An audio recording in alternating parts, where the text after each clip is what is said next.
His orphanage is chaired by our base in Senyabreku, and we've done a lot of works together.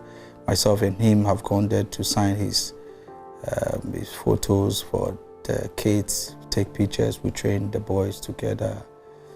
Yeah, so I know about some of these things that we're doing. Not all. I know about what he was doing with the prisoners, with crime check and other stuff. Yeah. Yeah, but mostly it was some of the things that he do. He didn't want people to know, so some of them he would not even tell me about it. He would do it secretly.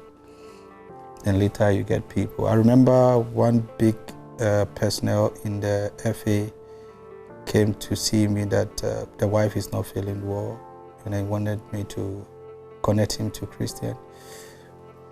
So I gave him Christian number to contact him personally. The person came back to me to say that Christian gave him 300,000 Ghana cedis. Yeah, that's much. Because the wife was on life support and every day, blah, blah, blah. That much. That's the person we're talking about. Wow. Yeah. I mean, this is one of the most emotional, big interviews we've had here. The man, Christian Atsu, goes home this Friday. We are talking to the man who found him and made him international. And his name is Abdul Hayye. And he's telling us exactly his relationship with Christian. And what he said is, Christian said he wasn't going to come back until the world hears of him. And the day that Christian's body came to Ghana, that is when those words made true meaning to him. Because at that time, the world had heard of him. Was it the right way? Well, for him, Christian had made his name by signing on to big teams that made him who he is. And so we celebrate him, even though he's not alive today. We still celebrate the man, Christian Atsu.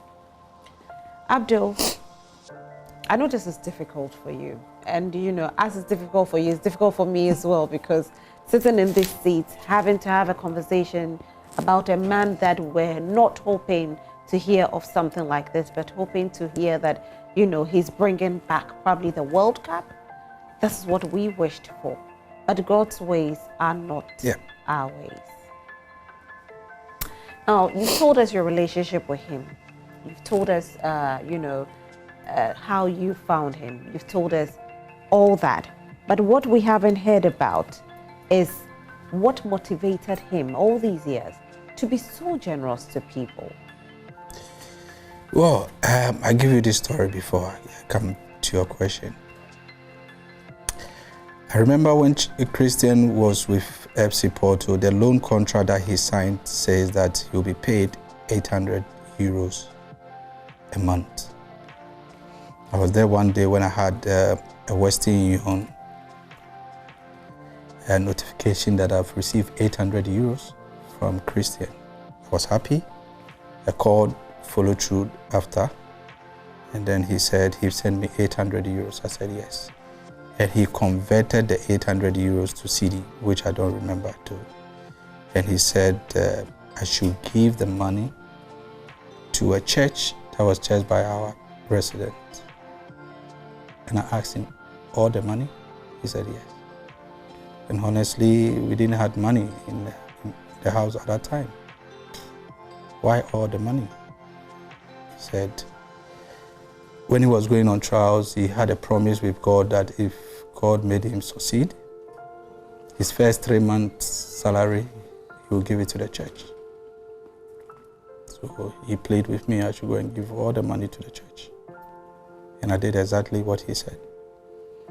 The church bought some instrument and then invited me to take a picture of it and send it.